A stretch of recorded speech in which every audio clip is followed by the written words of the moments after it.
बीसलपुर बांध लबालब हो चुका है और हूटर बजाकर आसपास के बसे हुए वहां आबादी के इलाकों में उनको हाई अलर्ट किया जा रहा है। थोड़ी देर में बीसलपुर बांध को खोला जाएगा। उसके गेट बांध के गेट खोलने से पहले की तैयारियां कर ली गई हैं उसके लिए और तेज आवाज में सायरन बजाकर अलर्ट किया जा रहा है। बनास नदी में तेज बहाव को लेकर अलर्ट है। डाउन स्ट्रीम में आवाजाही पर पूरी तरह से रोक लगा दी गई है। इस वक्त की बड़ी खबर आपको टोंक के बीसलपुर बांध की तस्वीरें भी दिखा रहे हैं।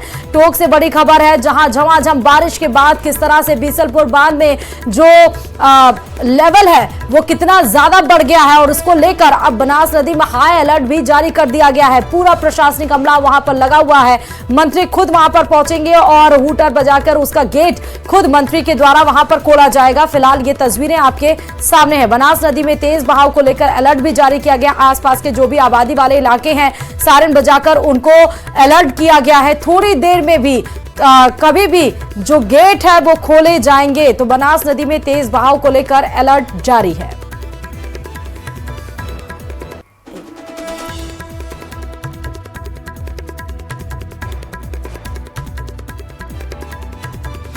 तो सीधे बड़ी खबर आपको टोंक के बीसलपुर से दिखा रहे हैं। आप देख सकते हैं कि वहां पर किस तरह अमलिक जो प्रशासन है वो वहां पर जुट चुका है।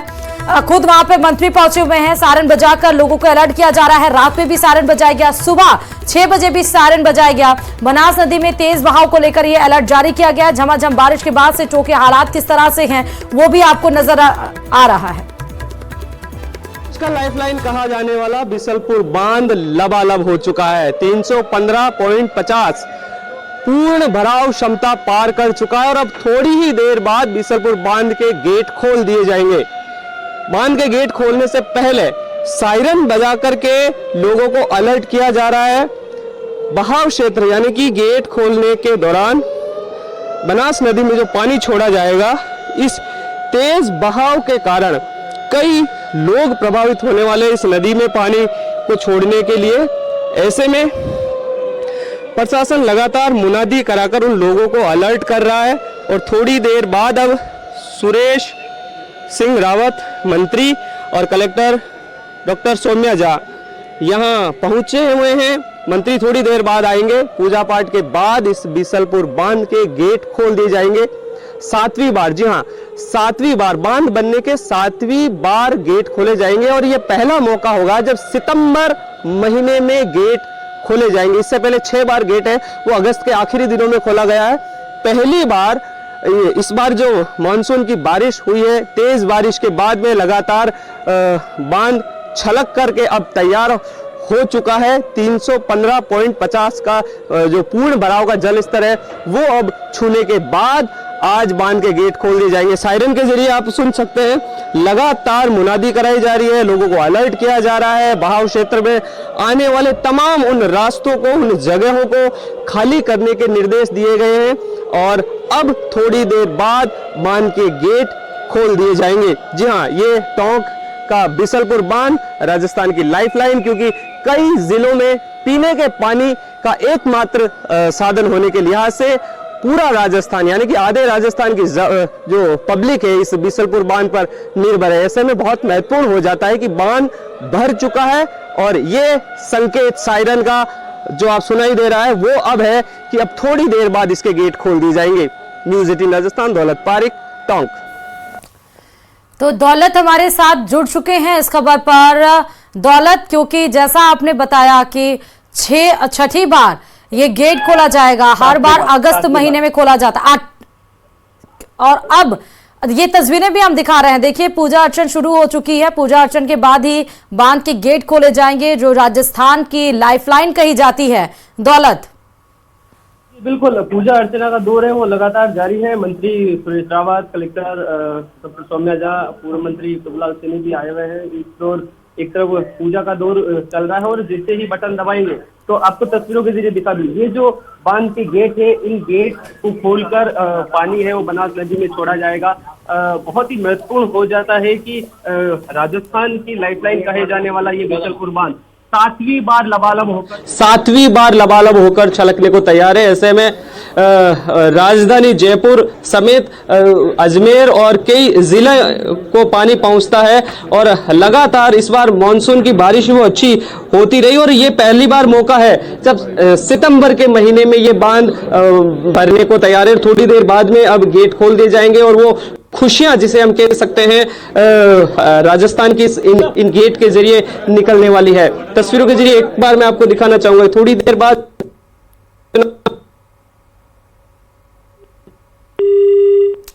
दौलत हमसे बांध छू चुका है। ऐसे में अब कुछ ही पलों में यानी कुछ ही क्षणों में ये जो आपको गेट दिखाई दे रही है यहीं से बटन दबाने के बाद राजस्थान की लाइफलाइन कहा जाने वाला बिसलपुर बांध से खुशियों का पानी, ये देखिए तस्वीरों के जरिए ये आपको पहली तस्वीर बटन इधर दबा पूजा अर्चना के बाद और ये बिसलपुर बांध से पानी जो है वो गेट खोलने के बाद निकला है और ये लगातार ये जो पानी आएगा बनास नदी में इसके बाद प्रशासन ने पूरा अलर्ट है वो कर दिया गया है। बहाव क्षेत्र में आने वाली तमाम वो जगह हैं जहां पर अलर्ट किया गया है। तो आपको जिस तरह दौलत दिखा रहे थे ये तस्वीर आपको पूरे फुल फ्रेम में दिखा रहे हैं। आप देख सकते हैं पानी जो सीधे बीसलपुर बांध के गेट खोले गए हैं और ये बनास नदी में पानी ये बहता हुआ नजर आ रहा है। बनास नदी के आसपास के जो आबादी वाले इलाके हैं उनमें हाई अलर्ट जारी किया गया है। सायरन की भी आवाज हमने आपको सुनाई, किस तरह सायरन बजाकर आसपास के लोगों को अलर्ट किया गया है। आवाजाही उन सड़कों पर रोक दी गई है फिलहाल के लिए। लेकिन ये एक्सक्लूसिव तस्वीरें आपको इस समय न्यूज 18 राजस्थान सीधे टोंक के बीसलपुर बांध से जहां पर गेट खोले गए हैं।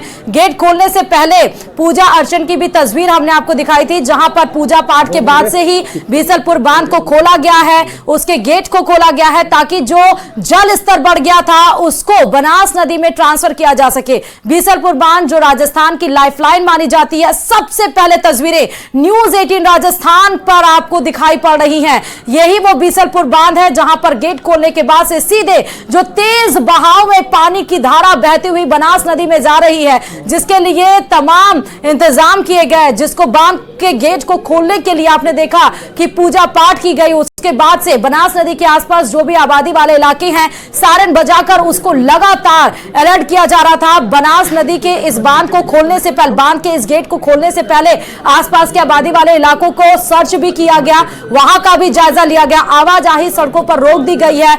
अब क्योंकि ये लाइफलाइन कही जाती है, बीसलपुर बांध से लगभग आधा राजस्थान जो इससे पानी पीता है, उनमें खुशी की लहर तो है, लेकिन हाँ अलर्ट मोड पर प्रशासन ने जरूर अपनी जिम्मेदारियां निभाई हैं। फिलहाल अगर दौलत हमसे कनेक्ट है तो दौलत से पूछे थे। दौलत, ये एक्सक्लूसिव तस्वीरें हम दिखा रहे हैं, बीसलपुर बांध के गेट खोल दिए गए हैं। बिल्कुल एक्सक्लूसिव तस्वीरें हैं। 2 गेट बांध के खोल दिए गए हैं और पूजा अर्चना के बाद ये बीसलपुर बांध के गेट खोलकर बनास नदी में पानी छोड़ा जा रहा है। 315.50 बांध का पूर्ण जल स्तर जो है वो पार करने के बाद बीसलपुर बांध का गेट खोलकर बनास नदी में पानी छोड़ा गया और इस गेट खोलने से पहले प्रशासन ने पूरी तैयारियां कर ली है। बनास नदी के इस बहाव क्षेत्र में आने वाले तमाम रास्तों को, तमाम ग्रामीण इलाकों में पूरी तरह से हाई अलर्ट किया गया। पिछले 24 घंटे से सायरन के जरिए लोगों को अलर्ट किया जा रहा है। इस बहाव क्षेत्र में न आने की अपील की जा रही है।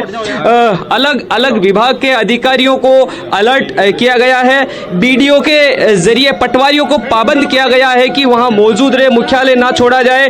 पुलिस और प्रशासन के लोगों को इन तमाम रास्तों पर मौजूदगी तैनात करने की सुनिश्चितता करने की कलेक्टर ने निर्देश दिए थे। खनिज विभाग से जुड़े हुए तमाम जो बनास नदी में काम हो रहे हैं उनको पूरी तरह से कलेक्टर ने बंद करने के निर्देश दिए। खनिज विभाग उन सभी जो वाहन है या संसाधन है बनास नदी में, उन लोगों को बनास नदी से दूर करने की कलेक्टर ने निर्देश दिए थे। साथ ही साथ जी दौलत, क्या 2 ही गेट खोले जाएंगे? 2 ही गेट की और भी गेट खोले जाएंगे? देखिए अभी दो गेट खोले गए हैं। मैं आपको बता दूं 315.50 जो पूर्ण भराव क्षमता है। हाँ। इसके अलावा जो रोज नियमित सप्लाई की जा रही है वो करने के अलावा 315.50 मीटर का जो स्तर है वो बनाए रखने के अतिरिक्त जो भी पानी आएगा वो छोड़ा जाएगा। एक पूजा पाठ के बाद में 2 गेट खोले गए हैं। अब अगर पानी ज्यादा आता है तो उनको गेट को कमती ज्यादा किया जा सकता है। और कितने दिनों तक ये 315.50 का जल स्तर लगातार बनकर रहता है, क्योंकि ये भी एक महत्वपूर्ण हो जाता है। हाँ। 7वीं बार बांध के गेट खुले हैं। सितंबर के महीने में ये गेट खुले। कितने दिन 315.50 का जल स्तर रहता है, क्योंकि बिसलपुर बांध का जल स्तर 1 सेंटीमीटर भी एक ब्रेकिंग बनती है। वजह यह है कि राजधानी जयपुर समेत अजमेर, दौसा, टोंक समेत कई जिलों के लोग इस पानी पर निर्भर है। ऐसे में बहुत महत्वपूर्ण हो जाता है बिसलपुर बांध का छलकना। खुशियां छलकने के लिहाज से इसको देखा जाता है कि बिसलपुर बांध भर गया है। मतलब अब आगामी 2 साल तक पानी की किसी तरह की राजधानी जयपुर, अजमेर, दौसा, टोंक, सवाई माधोपुर समेत आसपास के जिलों में पीने के पानी की कोई दिक्कत नहीं होगी। उस लिहाज से बहुत ही महत्वपूर्ण मंत्री सुरेश रावत, पूर्व मंत्री प्रभुलाल सैनी, कलेक्टर डॉक्टर सौम्या झा समेत बिसलपुर बांध से जुड़े हुए तमाम जयपुर से लेकर टोंक के अधिकारी है वो यहाँ पर मौजूद है। लोगों की भीड़ बिसलपुर बांध के गेट खोलने को लेकर के तस्वीरों के जरिए मेरे साथी कैमरामैन को बोलूंगा कि एक बार तस्वीरों के जरिए दिखा दे, क्योंकि बिसलपुर बांध के गेट खोलना राजस्थान की लिहाज से देखा जाए तो एक बड़ी खबर के तौर पे देखा जा सकता है। दूर दूर से लोग इस बांध को देखने के लिए, इस खोलने के लिए आते हैं। और हालांकि देखिए प्रभुलाल सैनी, मंत्री सुरेश रावत समेत तमाम वो लोग मौजूद हैं। कलेक्टर डॉक्टर सौम्या झा हमारे साथ मौजूद है, उनसे बात करने की कोशिश कर रहे हैं। मैडम, आज गेट खोले गए हैं, खुशियों की अगर देखा जाए तो ये फुहार निकल कर आई है। क्या मायने है बिसलपुर बांध के गेट खोलने के? देखिए, जैसा कि मुझे इंजीनियर्स ने बताया है कि अब हमारे पास 2 साल के पानी की कंप्लीट पूर्ति है, तो इसमें पेयजल भी इंक्लूड हो रहा है और इरिगेशन के लिए भी हमें काफ़ी पानी मिल पा रहा है। तो इसलिए काफ़ी लोग खुश हैं और यहाँ पे आप देख रहे हैं उत्सव का माहौल है, लोग आ रहे हैं और नगाड़े बजा रहे हैं और काफ़ी खुश हैं लोग। जल संसाधन विभाग की 30 बांध और एक ही बिसलपुर सबसे बड़ा, सभी बांध भर गए हैं। सिंचाई और पीने के लिहाज से पानी की प्रचुर मात्रा है। किस तरह से इनको सहेजने की और क्या कुछ प्रशासनिक गतिविधियां रहेगी और लोगों से क्या कुछ कहना चाहेंगे? हमारे टोंक में टोटल 48 बांध हैं। सारे बांध 100% हो चुके हैं। इसके साथ ही पंचायती राज के भी 143 के अराउंड तालाब है, वो भी पूरी तरह से भर चुके हैं। अब हमने यहाँ से पानी छोड़ा है तो हम ये भी एक्सपेक्ट कर रहे हैं कि जितने भी अपने ग्राउंड वाटर का लेवल है वो भी पूरी तरह से भर जाएगा। तो लोगों से यही उम्मीद है कि इस बार पानी काफ़ी आया है तो लोग जाहिर है कि सिंचाई में पानी को यूज़ करेंगे। बस चूंकि हम अभी ही अकाल से गुजरे हैं, मई में ऐसा टाइम आया था कि पेयजल को लेके काफ़ी समस्या आ गई थी, तो लोगों से मेरी यही अपील है कि पानी को व्यर्थ ना करें। अभी ज़्यादा पानी आया है, अगले साल हो सकता है वापस से पानी की कमी आ जाए, तो बिल्कुल लिमिट में यूज़ करें। जिस तरह से हमारा हाइजीन मतलब मेथड चलता है पानी को यूटिलाइज करने का, उसी लिमिट में यूज़ करें। बांध के गेट खोलने के बाद बहाव क्षेत्र है काफ़ी तेज हो गया। बनास नदी पे लगातार अलर्ट कर रहा है, लोग हैं वो कई हादसे भी हो रहे हैं। क्या कुछ कहना चाहेंगे उन लोगों से, किस तरह की तैयारियां? देखिए, चूंकि ये सारा पानी बनास नदी में ही निकल रहा है और बनास नदी का इतना लेवल है कि इस पानी को इजीली अकोमोडेट कर पा रहा है, तो हमारा फोकस सिर्फ नदी के साइड वाला जो एरिया है उसमें लोगों को क्लियर कराने का रहा है। तो सुबह 6 बजे से ही हम सभी पंचायतों में मुनादी करवा रहे हैं। रपटों के ऊपर हमने ब्लॉकेट करवा लिया है, जिससे लोग रपटों के ऊपर से पानी जहां का बहाव क्षेत्र है उसको क्रॉस करने की कोशिश ना करें। इसके साथ ही चूंकि ये गेट अभी कुछ समय तक खुला रहेगा, तो प्रशासन का भी जाहिर है कि जो हमने जाब्ता लगाया है वो कुछ समय बाद विड्रॉ होना पड़ेगा। तो लोगों से अपील है कि खुद आप अपनी जान की परवाह करें। काफ़ी टोंक में ऐसे केसेस हो गए हैं कि रपटों के ऊपर से पानी जा रहा था या लोग नहाने के लिए बनास नदी में चले गए या फिर तालाब में चले गए और फिर हादसा हो गया। तो लोगों से अपील है कि अपनी जान की परवाह करें। प्रशासन आपके साथ है, हम अपनी तरफ से पूरी कोशिश करें, लेकिन अपनी जान को आप जोखिम में ना डालें। बिल्कुल, लोगों से अपील है कि इस बिसलपुर बांध के गेट खोलने के बाद बनास नदी में जो बहाव है वो बढ़ा है। ऐसे में लोग अपनी हिफाजत है वो स्वयं करें, क्योंकि बहुत महत्वपूर्ण हो जाता है। और लोगों को भी समझना चाहिए कि बहाव क्षेत्र में, जल भराव क्षेत्र में अनजानी जगहों पर ना जाएं, क्योंकि पानी है वो। दौलत, जरा ये बताइएगा, ये लोगों की, मैं आपको दिखा दूं, बिल्कुल, ये ये लोगों की तो जिम्मेदारी बहुत ही ज्यादा बनती है कि पानी को बर्बाद ना करें, क्योंकि अगले साल क्या होगा नहीं पता है। लेकिन हाँ, जो पैटर्न चलता आया है अगर उसको ध्यान में रख के पानी का इस्तेमाल करेंगे तो शायद जिस तरह इस बार तस्वीरें निकल कर आई अगले साल ना आ पाए। लेकिन दौलत ये बताइए कि कितनी देर तक ये बांध के गेट खुले रहेंगे, कितनी देर तक पानी की आवक बनास नदी में जाती रहेगी? क्या कोई समय सीमा है इसकी या कोई स्केल पैरामीटर्स है? देखिए, समय सीमा नहीं है। टारगेट इसका ये है कि 315.50 बांध का जल स्तर है वो बनाए रखना महत्वपूर्ण है। अब त्रिवेणी जो है, खारी नदी, गंभीरी, वहां से पानी लगातार आ रहा है। 4 मीटर के गेज से वहां से पानी की आवक लगातार जारी है। राजसमंद, अजमेर, भीलवाड़ा, चित्तौड़, वहां का पानी, वहां की बारिश पर निर्भर करता है कि त्रिवेणी कितने दिन तक चलती है। कुल मिलाकर 315.50 का जल स्तर है, उसको बनाए रखते हुए पानी बीसलपुर बांध से छोड़ा जाएगा। जैसे ही लगेगा कि अब पानी की आवक कम हो गई, गेट को कम कर दिया जाएगा, क्योंकि 2 सेंटीमीटर रोज पानी जयपुर जाता है, जयपुर समेत तमाम सप्लाई की जाती है। ऐसे में अब जो लगातार पानी आ रहा है वो कितना पानी अतिरिक्त आ रहा है, 315.50, ये इसका भराव क्षमता का पूर्ण गेज है। उस गेज के अतिरिक्त भी पानी है वो पूरा छोड़ दिया जाएगा, क्योंकि उसके ऊपर बांध में पानी भराव क्षमता नहीं है।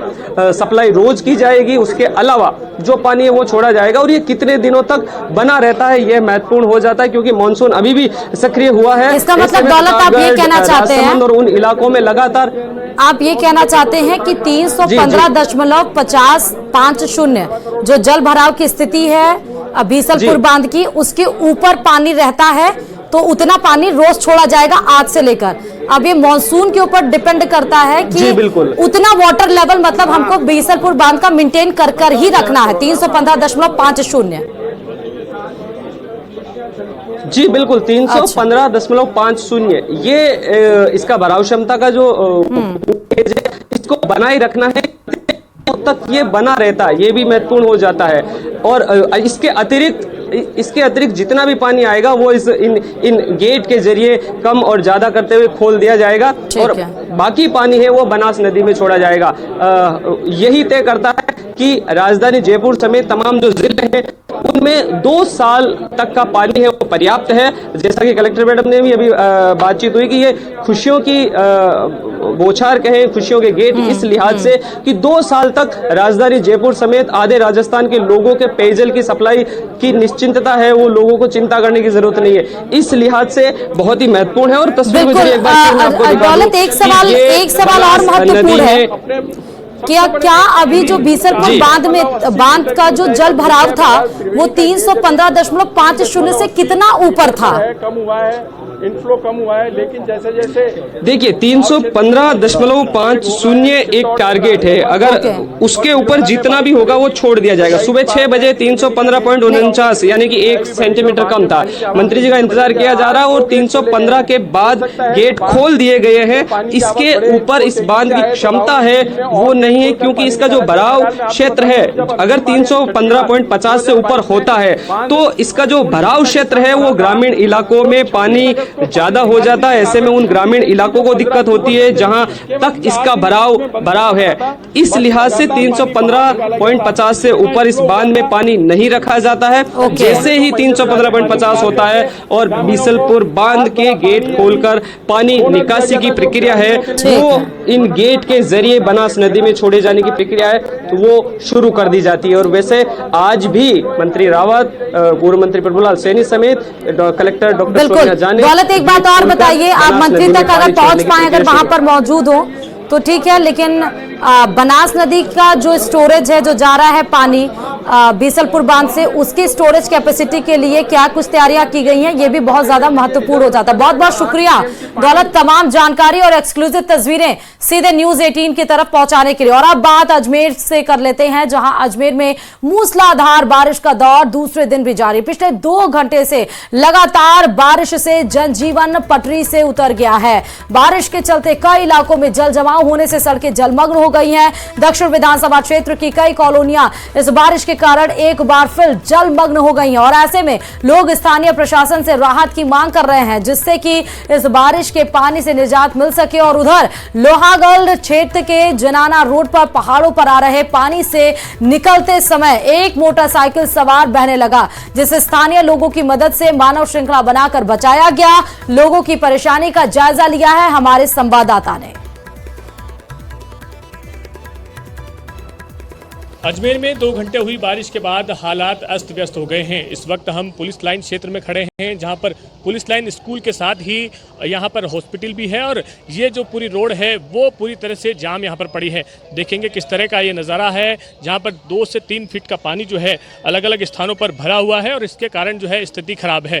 स्कूल में हालांकि लोग जो बच्चे हैं वो इंतजार कर रहे हैं कि छुट्टी हो तो घर जाएँ, और ऐसे ही नज़ारे जो हैं आसपास के क्षेत्र में आप देखेंगे किस तरह से घर के अंदर जो है लोग कैद हुए बैठे हैं। और यही मांग जो है लोगों से की जा रही है कि जो पानी है वो यहाँ पर लंबे समय बाद आया, लेकिन बारिश जो है लगातार लोगों को परेशान कर रही है। पाँव टूटा हुआ है, किस तरह से बाहर जाएंगे, स्थिति क्या रही है? पहले कब देखा था आपने इस तरह की स्थिति और ये कैसे बनी है स्थिति? ये इस सीजन का दूसरा ऐसा इंसिडेंट है जो आज पानी इतने लेवल पर आया है कि आसपास में रहने वाले सभी को तकलीफ हो रही है। जब यहाँ से गाड़ियाँ सड़क पर से गुजरती है तो वो पानी छलक करके मकान के अंदर तक आने की संभावना बनी रहती है और आया है पानी तो आगे पानी के जाल लगा रखे नालों में, उनसे वो कचरे जो रुक रहा है उससे पानी का भराव हो रहा है। पीछे हमारे घरों में घुटनों तक पानी भरा हुआ है। कैमरा पर्सन कुलशेख सेन के साथ अशोक सिंह, न्यूज़ 18 अजमेर। इधर करौली में भी बारिश से जनजीवन अस्त व्यस्त हो गया है। जिले मुख्यालय में लगातार दूसरे दिन भी लोग जल भराव की समस्या से जूझते दिखे। शहर की अधिकांश सड़कें जलमग्न हैं, वहीं कई घरों में पानी भर गया है। सड़कों पर 1 से 2 फीट तक जल भराव हुआ। जल भराव के चलते लोगों को कई तरह की परेशानियों का सामना करना पड़ रहा है।